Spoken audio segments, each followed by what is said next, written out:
Get 2,000 customer cash on the purchase of a new 2018 Sportage at Kia's Light Up the Holiday sales event. Good morning, America. Holiday travel nightmare. A blackout at the world's busiest airport sparks chaos and confusion. Thousands of passengers suddenly in the dark in Atlanta, planes stranded on the tarmac for hours. People forced to sleep on chairs and floors overnight. More than 1,000 flights canceled. Now the ripple effect felt across the country, how it will impact your holiday travel. Tax overhaul. President Trump and the Republicans on the verge of passing that massive reform, even with Senator John McCain facing that health battle and missing the vote. The president still promising a Christmas gift for the middle class. We'll tell you who really benefits. ABC News exclusive. Award-winning talk show host Tavis Smiley fires back against those sexual misconduct allegations after being suspended and losing sponsors. He's here live, speaking out for the first time, only on GMA. And the Force is strong with this one. The Last Jedi soaring to an out-of-this-galaxy opening. Now the second largest of all time, and it's just getting started. From ABC News, live in Times Square, this is Good Morning America. And good morning, America. Welcome back from the weekend. Also, a big welcome to our weekend anchor, Paula Ferris. Thanks, great to have George. you here. It's great to be here on a Monday. Boy, it was not a happy weekend at Atlanta's airport. Not at all. So many people were stranded. My brother-in-law was one of the million that was stranded. My sister-in-law said he had a hard time calling her. The communications were bad, and he was literally and figuratively in the dark, and they wouldn't let him leave the airport. Yeah, that's right. He's still there. 11 hours of chaos after that fire knocked out power. Let's take a look at what it's like at Atlanta today. There you see the airport, kind of cloudy and foggy there. That could cause even more trouble during the day today. There you see it right there, the planes on the tarmac live. Adding insult to injury. Thousands were stranded in darkness last night, wandering through the airport, and others stuck on planes on the tarmac for hours, forced to walk back to the terminal in the cold. And ABC's Marcus Moore is right there in Atlanta with the very latest for us. Hi there, Marcus.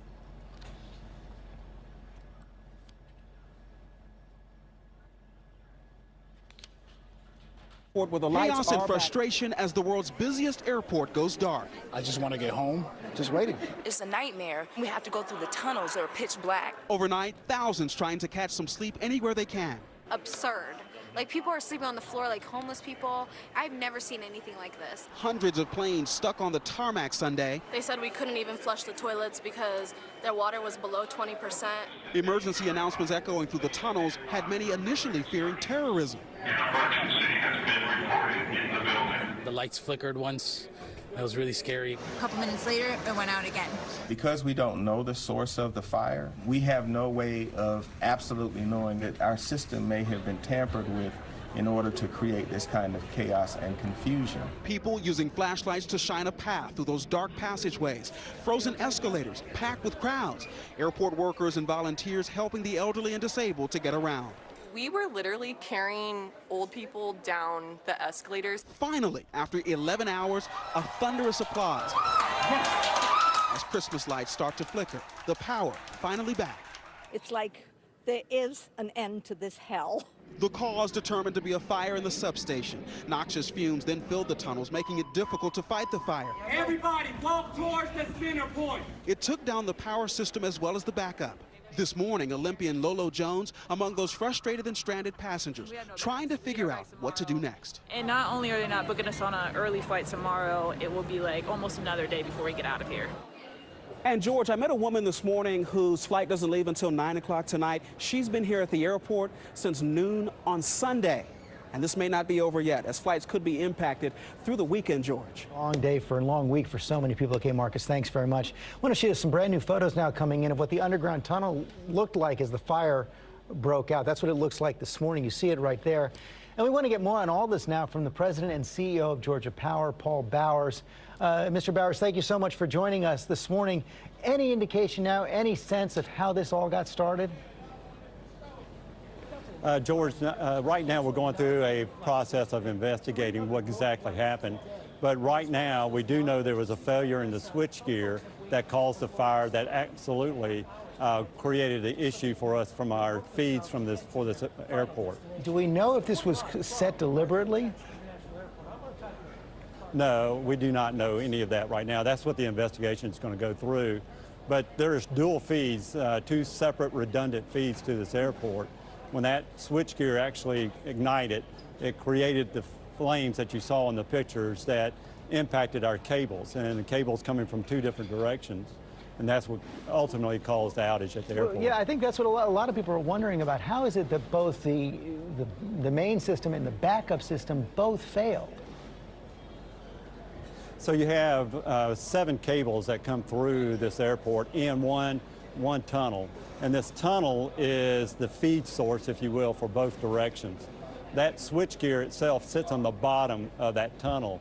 And when it ignited, it burned up that wall where you see the cables coming through. There's, like I said, 7 cables, 4 coming from one direction, 3 coming from a different direction. But that is the safeguards that we have. I imagine this is a pretty intense investigation. How long is it going to take? Right now, we have our investigators in the tunnel this morning. It will take the remainder of this week. We will fix that cable this week and have all the service back to normal operations by the end of the week. Right now, we're feeding from 2 different directions. And from George, one of the things that we absolutely know is that this is an inconvenience. We are apologizing for this occurring. And like the mayor said last night, we wanted to make sure that everyone is safe before we entered into that tunnel. But right now, our focus is reliability and ensuring this doesn't happen again. Yeah, well, and then that's the final question I have. From what you know now, any steps you can take to prevent this from happening in the future? Yeah, that's one of the questions that we'll have with the airport. What else can we do? Do we concrete encase this cable? Do we separate the cable in different areas or not? But that's a question that we'll have as we talk to the airport the remaining of this week. Mr. Bowers, thanks for your time this morning. Okay, thank you, George. This power outage, of course, being felt across the country. ABC's Gio Benitez is tracking the impact on flights and holiday deliveries. Good morning, Gio. Hey, George, good morning. Things are just getting going here at ATL. We've only heard a few planes take off and land. And this is such a big deal because this is the busiest airport in the world. You've been saying it all morning. Take a look at these numbers right now, because every single day, about 275,000 passengers fly through on 2,500 arriving and departing flights. And yesterday, many were stuck and may still be unable to leave for days to come. Now, so far, airlines have canceled nearly 1,600 flights between Sunday and today. And this number may continue to climb throughout the morning. And to make things even worse, take a look at this. A dense fog has blanketed Atlanta and the airport this morning, stretching all the way to Dallas. So even if your flight hasn't been canceled, you may have trouble just getting off the ground, George. That's right. And that means the ripple effects are going to be felt all across the country. Could affect holiday deliveries as well. Well, George, you know what? So far, it's a little too early to know how big that ripple effect is going to be. But we know that for Delta, passengers are going to have a real headache here because Delta has 60% of its flights coming through this airport every single day. 300 have already been canceled. 900 were canceled yesterday. But for those holiday deliveries, George, UPS and FedEx tell us that their delivery schedules were not impacted. So that's good news. Thank goodness for that. Gio Benitez, thanks very much. A whole lot of inconvenience down there in Atlanta. We want to move out west now to our other big story. In the battle against that massive California wildfire, the Thomas Fire, which has been burning for 2 weeks now, and it's on track to become the worst wildfire in California's history. So far, it's already destroyed 270,000 acres and more than 1,000 structures. This fire alone has forced more than 100,000 people to evacuate. Our senior national correspondent, Matt Gutman, is in Montecito, California for us this morning, where the flames are still raging. Good morning, Matt. Hey, good morning, Paula. That fire just ripped through here, and you can see behind me, it is still smoldering in this palatial home. And all that's left here are these dangling roof tiles. Now, what is incredible is that firefighters lost the battle here, but they managed to save countless homes here in Montecito, one of the most exclusive neighborhoods in the entire world. And overnight, some of the celebrities who live here tweeted their gratitude. Rob Lowe having some of those firefighters over for dinner, Oprah tweeting her gratitude, but also worrying about firefighters' fatigue. Now, incredibly, the number of firefighters here on the Thomas Fire has actually grown over the past couple of days as we approach the holidays to 8,500. And overnight, another firefighter injury. This firefighter hurt on the side of a mountain. He had to be taken down on that stretcher and medevac. He is going to be okay, but as you mentioned, this fire continues to grow, and it is likely to become the biggest firefighter in California history either today or tomorrow, Paula. Yeah, and Matt, you mentioned that firefighter was injured, but one firefighter already lost his life battling the fires, and we saw a great amount of support for him and his sacrifice over the weekend. What can you tell us about that?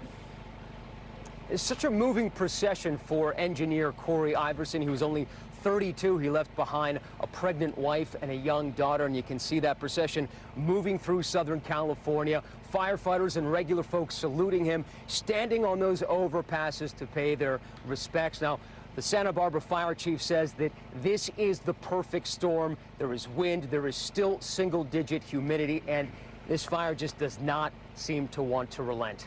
Paula. It looks like it's going to go into the new year, which is not welcome news. Matt Gutman reporting from California for us this morning. Thank you.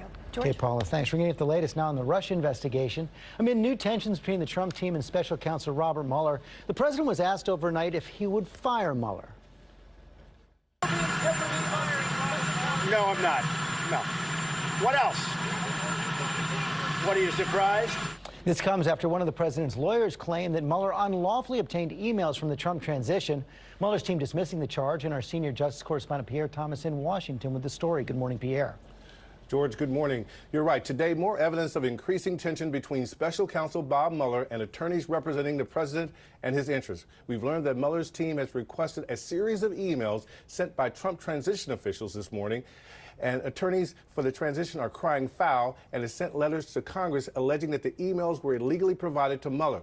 Mueller's spokesman has responded, saying in a statement, quote, "When we have obtained emails in the course of our criminal and ongoing criminal investigation, we have secured either the account owner's consent or appropriate criminal process."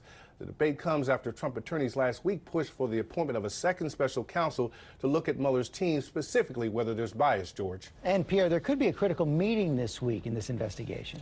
That's right. Our sense is they might be trying to meet to get an assessment of where things stand in regard to the completion of the investigation. Some of the White House have suggested that the investigation is nearing its end, especially given that many White House officials have already been interviewed, George. But with the recent guilty plea of former National Security Advisor Michael Flynn, we have no clear indication that this investigation is anywhere near over. Okay, Pierre, thanks very much. Let's get more on this now from our chief legal analyst, Dan Abrams, here with me. Right now, let's start out with this letter from the Trump lawyers complaining about Mueller's obtaining these emails. Well, it seems that there are two arguments they're making. First of all, that the organization that oversees the transitions, the GSA, never should have turned these over in the first place. That argument borders on frivolous because it's from their server. Government documents. Government documents. It's very clear when you begin the process that there's no expectation of privacy. And this is a federal criminal probe. So I don't think that's a real serious argument.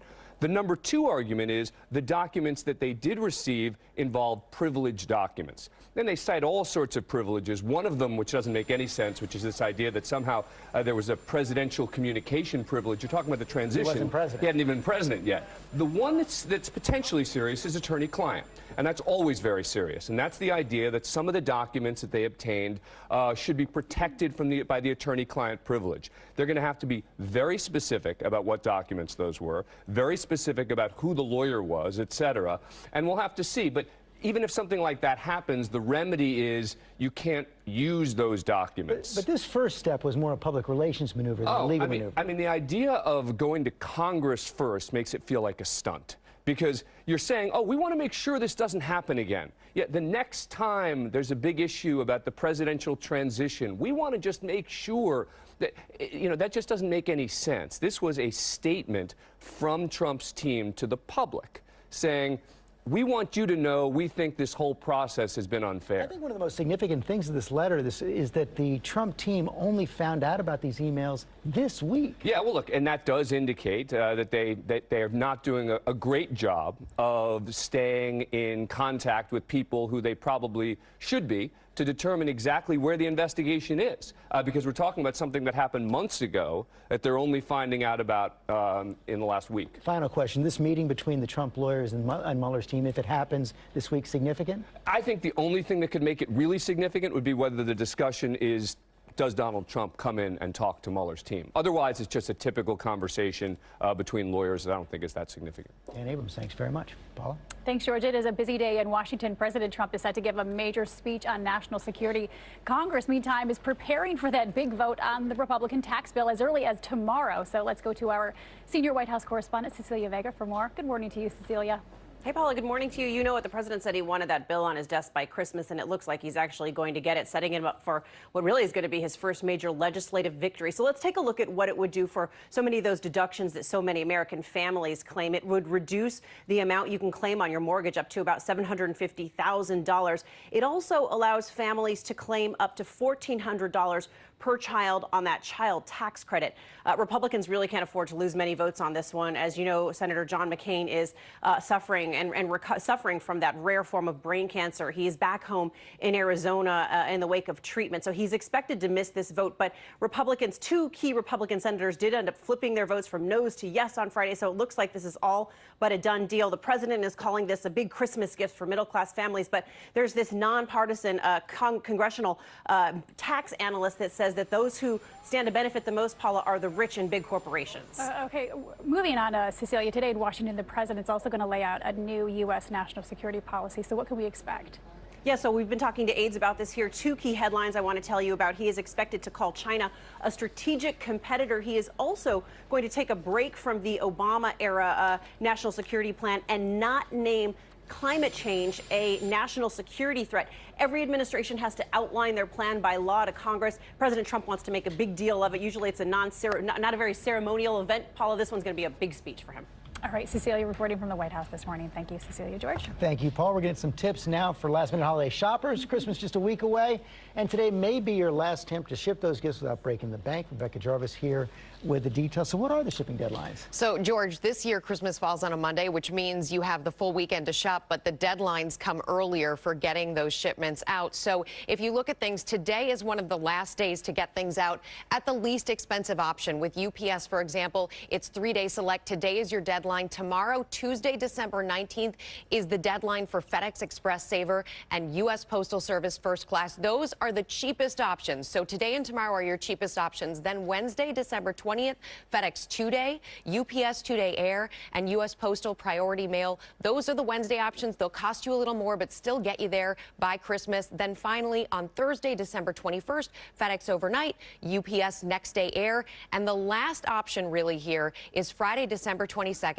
U.S. Postal Service Priority Mail Express. That will guarantee it gets there by Christmas Day. You also have the FedEx same-day option on Christmas But the longer you wait, the more you're going to pay. Yeah, exactly. You really need to get this done earlier. And for last-minute shoppers, what are the best options right now? Your very best bets are Amazon, frankly, because if you're going to go online and you're going to make this happen online, your best option is there because if you're a Prime member, and you can be a Prime member, you can sign up for the membership. You've got 2-day shipping on December 22nd, Saturday, December 23rd, 1 day, and then you can even wait until the last minute Christmas Eve. Well, if you need to. If you need to. Rebecca, thanks very much. Good thing Santa is always on time, right? We want to go to Ginger now with more on the fog this morning across the South. Hi, Ginger. Hey there, Paula. As if you needed more of a challenge in Atlanta, the visibility is still dropping less than a quarter mile now. And look at Dallas. This is Love Field, so we're seeing visibility there around a quarter mile. Those dense fog advisories stretch all the way in between Louisiana, Mississippi, Alabama, too. Your local weather in 30 seconds. First, the select cities brought to you by Walmart. It's almost Christmas, Dad. It's raining men. Hallelujah, it's raining men. Amen. I'm gonna go out. I'm gonna let myself get absolutely soaking wet. Hi. Hi.